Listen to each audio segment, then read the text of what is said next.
Okay. Hi. Hi. Thank you so much for joining me and for being open to doing this. As I mentioned to you, I have a goal of trying to do more live video. They say that's what we're supposed to be doing, and you're always ready. You're always ready. You stay ready. I should say you stay ready. I take notes on you in so many ways, Nick. Um, let me um, let me let you introduce yourself if you don't mind. I'm Coach Nick, formerly known as Nick Sweeney. I am the founder and wellness director of Amani Nicole Wellness and executive director of Elevate Embers, which is our nonprofit. Awesome, awesome.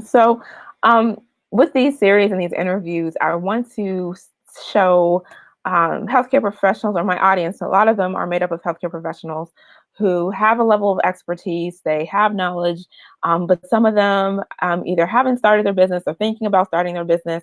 They're thinking about pivoting to a new chapter, a new career, even completely leaving healthcare altogether because of what they've seen. Um, but long story short, I'd like for you to talk to us about your career pivots or your pivots. Like, tell me about your journey and how you got to where you are, to what you're doing today. I could say, like most of us, we reach a point in our career where we want to fine tune what the next step is. And for me, it's just that I have to stay excited and I have to enjoy what I'm doing. And you know how important it is to feel like you're still positively impacting people. Outside of my corporate journey, which was a ton of marketing, public relations, revenue generating for very large corporations, as much as I enjoyed that, I had a passion for fitness and well, fitness and health, specifically for women. So there were changes in corporate America, like always, changes in the job market that led me to realize that I needed to think hard about my stability. Mm. And the best way to think about that stability, of course, was going back to what I love to do, researching the credentials to do it right, and then mapping out the business plan. And of course, it's been a journey since 2011. Wow. So it's never overnight, as they Hmm. say. When you think about all of the journal books we write in throughout the day, all the notes we take electronically and on paper and so forth. And I'm just thankful that at a point in my career where I can see the tide shifting a bit in that industry, that I'm thankful that 2011 I became serious, but in 2016 it took a whole nother turn, and look at where we are today in terms of health and wellness, specifically for women. Hmm. I love so much of what you said. And I'm looking down to take notes. I should have said this initially. People are like, why is she looking down? But you said a lot that of amazing things. And I'm like, I want you to talk about this, that, and the other a little bit more. What I love that you talked about is that, a lot of people who are in healthcare, they consider healthcare to be a stable industry. You are in corporate, corporate's usually considered a stable industry, but you said that you started to notice the tides to shift. For those who follow me on Instagram, I sometimes post about this, but I've posted a few times about hospital closures. And, hospitals do close, units do close, they restructure. So take me back to when you started to see the tides shift. You said that you started to think about adding a little bit more stability to your life. What advice would you give to somebody who's saying, hey, I just saw a hospital closure. Hey, I just saw a unit get, shut down. Hey, maybe, this, stable job isn't as stable as I think it is. Um, might want to do something different. What suggestions would you give to somebody who's sort of like having that thought process going on? I would say definitely stay alert, just like you mentioned it. There are things happening around us, and so we put our radars on. I know that for me, I was in two industries. The first one took a major, I was in preparatory education, the vocational school training, and you can do a Google search and see how that industry has changed, and that impacted not only job stability, but of course my income as well. Um, One of the things that really helped me was that I just feel like you reach a certain age, and I can stay outside of that shift with two major positions that I held was that I looked at how much time I was putting into building their businesses, how much I was supporting their revenue growth. And at the same time, as much as I love family, it felt like there was a time I had really good balance. I just wanted more for me. I wanted to be in control of when I worked, how long I worked, how often I worked. And so a part of just paying attention to some of those trends in healthcare, like you said, it's pretty stable. But I think the biggest question becomes how much of your energy do you want to put into it? And in health coaching world, from a health perspective, I feel like it gives us an opportunity to connect better, connect more, and have a stronger impact than in the traditional healthcare setting. So for those of us that are looking to impact even more outside of that clinical setting, it puts us at the forefront of really providing care. I love that. Oh my goodness. Looking to impact outside of, I love that terminology, outside of the clinical setting. Because as you well know, there's only but so much, we can do inside of an organization that's riddled with or controlled by the insurance companies. Most of my day, like on my day job, I'm a clinical program coordinator, 2 days a week right now. But I'm on the phone fighting with insurance companies to tell them why they need to, cover medications, like literally all day long. That's what I do. And so, with health coaching, if you really want to make an impact, just like you said, it's like that's another thing. I meet lots of people who say they want to go into nursing because they want to help people and, blah, blah, blah. I don't want to say too much because I'm still in that position, but I also wanted to bring to light somebody who didn't go to school for nursing, who did not go to school for nursing, they didn't go to school to be a medical provider, but they're helping to impact people with their health. They're helping to help people have a positive change. And you mentioned that, so what did you do? You decided to look into some credentials that you needed. Like, what did you need to be able to have together to be able to do that? So tell me a little bit about your journey to becoming like a health coach. I will tell you, interestingly, sometimes we say things kind of just fall into place.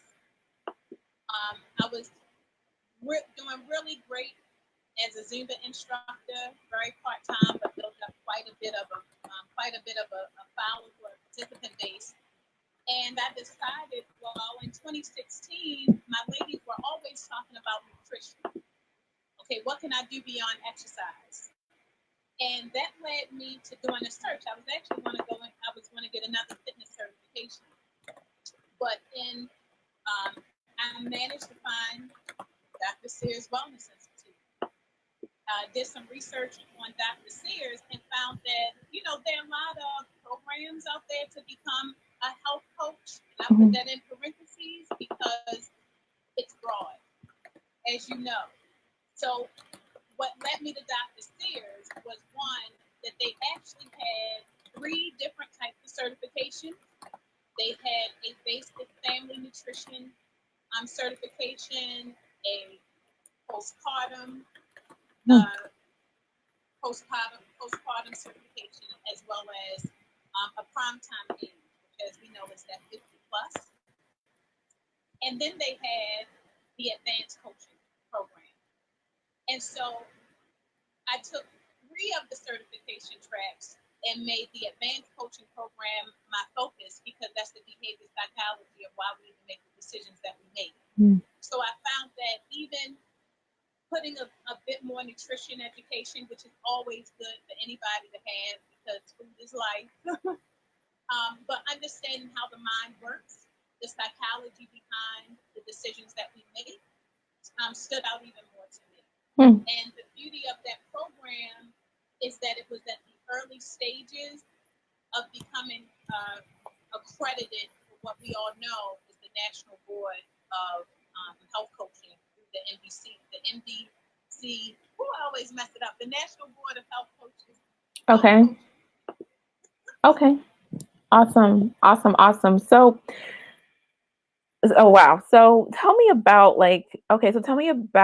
your, okay, so I love the fact that you came to this by way of listening to your clients, the people who are already working with you. A lot of people who are working with you via Zumba was saying, hey, I have this other need. And then you started to look into that and you did your research. And so tell me about, like you as a health coach, like how do you stand out? Like, there's lots of health coaches out there and we use quotes, right? But there's lots of health coaches out there. So what is your like unique value proposition? Like how do you stand out as being different? And Amelia, that is the biggest question we have to all ask ourselves because the health coach world is expansive. For me, I looked at some of my own struggles, some of my own challenges, as a working mom, a career mom, a wife, a woman who is perimenopausal now. And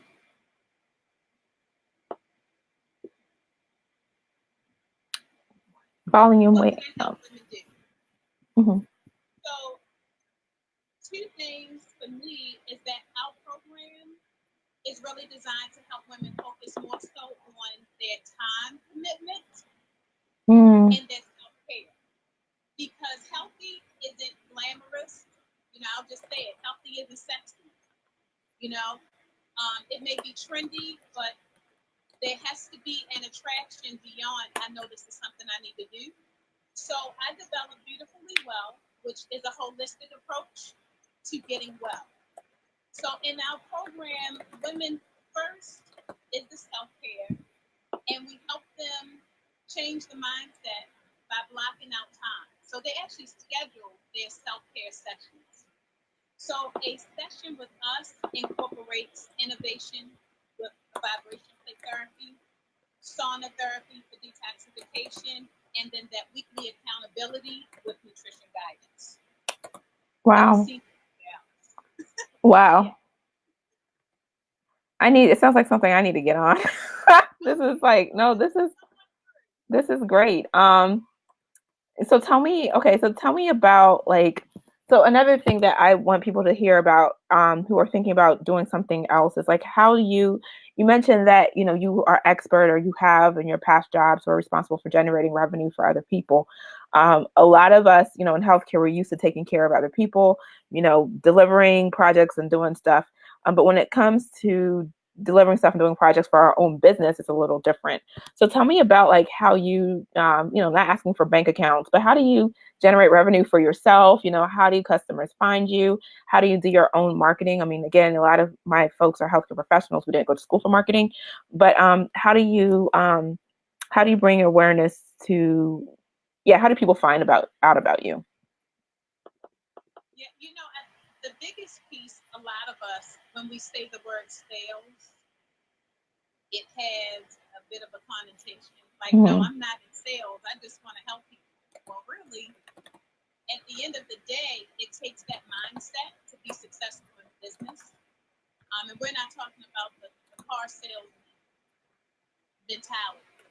We're talking about building value in your business, being passionate about the results that you can deliver, and getting excited about telling people how you're able to support them. To me, that's it. So the biggest piece for me, and it's still a work in progress. It's still a work in progress. Social media is phenomenal. I'm old school, grassroots. You get out, you meet people, you shake hands, you network. All that is still great. It's still vital. But I think too, to start, that sometimes we underestimate how much of a support we already have in place, especially in healthcare. You touch so many people's lives. And so I view first marketing as a tree, like the tree with the branches. I start where I am, the foundation of people who's always been around. And then on top of that, let's just go back to revenue for a second. Before that, I'm looking at the numbers. How much is it going to cost in order for me to start this business? And then I have to get paid. So outside of all this passion that we should have and this desire to help as many people, how sustainable is the business if we haven't really taken time to dig into the financial piece of it and create that formula to make it make sense. And trust me, you can create the formula to make it make sense. It's a work in progress. However, when the numbers are right as well, then we can really support our clients, and we'll really put forth that effort because that helps to create the value, right? We're not starving artists. We're providing a service that changes lives. So it's about the planning process and being open to a lot of the resources that are out there, like your SPA, your store offices. There are a lot of women in business, entrepreneur classes and programs that are out there to support us with those aspects of business, like making it happen. Wow. So I didn't say I was going to ask you this. I'm just might be putting you on the spot. But do you help people with this? Like, I know that you gained all this knowledge. You have, in the past you've built, revenue streams or help people. But do you like offer anything for like on the business side for like health coaches who might want to figure out that side of it? Just curious. If you don't, that's fine. No, but of course, you know how the entrepreneur mind works. We're always thinking about what's next. Yes.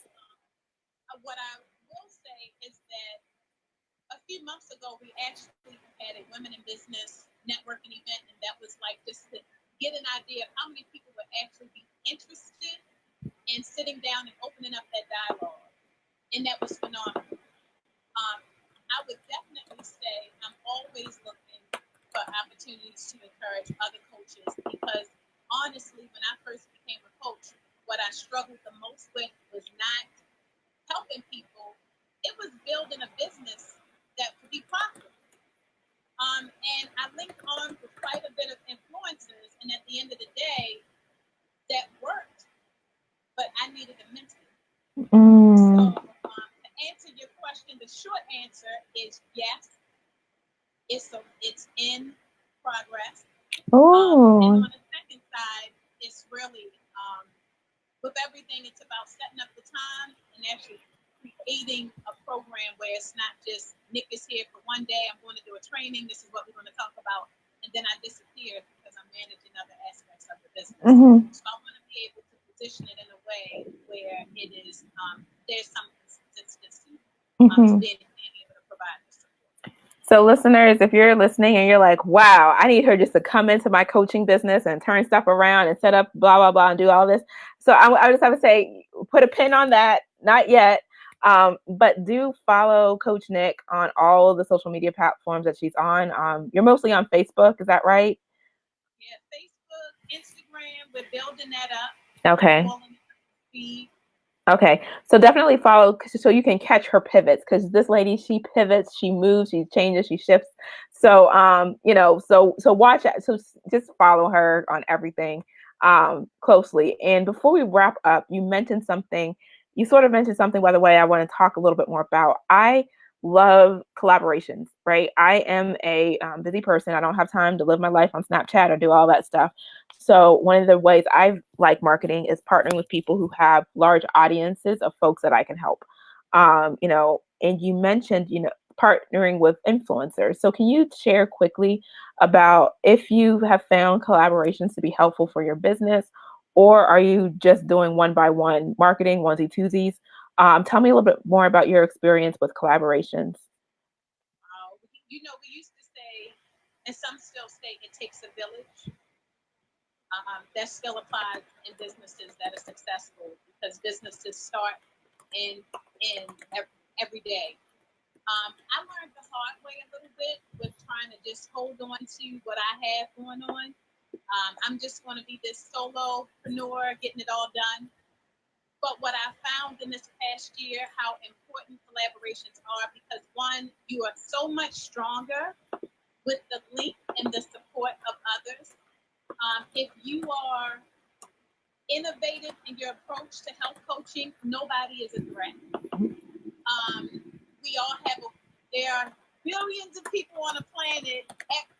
Hey, we get to pick who we can help. So for me, what I found is that the collaborations and partnerships have been a big support for getting me in front of even more clients. Love it. It's a win. I love it. I love it. Ah, I love it. So I think I mean I want to end on that note. There's like nothing else to say. Like mic drop because again with code with those of us who want to do something else, who want to market, we think, oh, we have to build our audience from scratch. We don't have an email list. Can we launch? Can we launch? We don't have an email list. And it's like, no, you are, let's take health coaches. You're a health coach who works with, moms who with moms of preschoolers, right? Moms of preschoolers. And that's your niche. And then there's a health coach who happens to work with, people who are families who have kids with, attention deficit disorder. You're both health coaches. You both are health coaches, with moms who still have kids, but your audiences are completely different. And the cross pollination that can happen is absolutely incredible. And there's like really no reason to be like the one and only and, feel like you have to build, anything from scratch. Again, everybody has nowadays, especially I use the Dream 100 method to find, Facebook group owners and podcasts and blogs and events. And, everybody is looking for an expert. Everyone has been, told that they have to produce, amazing content for their audience and need to give their audience value, like you said. But, these, Facebook group owners and podcast hosts, they don't know everything that there is in the world. Um, so they need your expertise as a health coach to come into their audience of, women executives who are thinking about their next chapter, or their audience of female attorneys who are looking to do something else, and to share about, other ways to help them. And, you are sharing in a way that's complementary. Like you said, I mean, we're stronger together. No one is a threat when you are like, how you help and your unique value, as you mentioned yours. Nobody is your unique value is you. So, as long as because I do with marketing, as long as the other marketing person is not me, I'm okay. I'm okay interviewing them and having them on my show as long as they're not me. Yeah. So thank you so much. Cool, cool. So what do you have? You always have something coming up, I feel like, but what do you have? Do you have anything coming up? Do you have anything we need to look out for? You mentioned the business thing for women. Definitely keep the eyes on you for that. Yeah, how can people stay in touch with you? And yeah, how can people reach you? Okay, well, always events is what makes it work. So that's one thing that I pride myself on. If I'm not developing an event on my own, it's definitely attending others. And we have an amazing fundraiser coming up, our Tea Party, an annual event. We have to get in touch with me. I'm still old school. I like my phone number 443-272. Oh, okay. No, that's awesome. Can I put that here? Can I put it here? Yeah, You said it's 272-1029.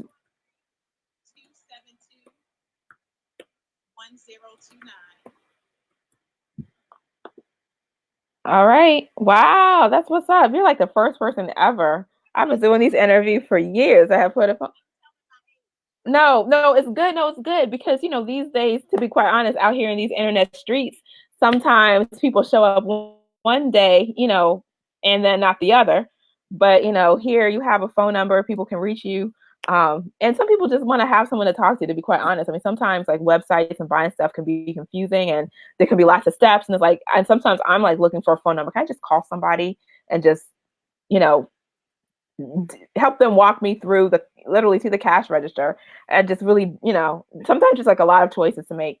And actually, that's a tip. If you have like a website that has not been updated recently, have an easy to find phone number, because make it easy for people to work with you. um that's my PSA for the day. But in any case, Coach Nick, thank you so much for joining us. I look forward to staying in touch with you. And I will be linking to all of your goodies somewhere around here. Okay? I appreciate it. Thank you so much. Okay. Welcome.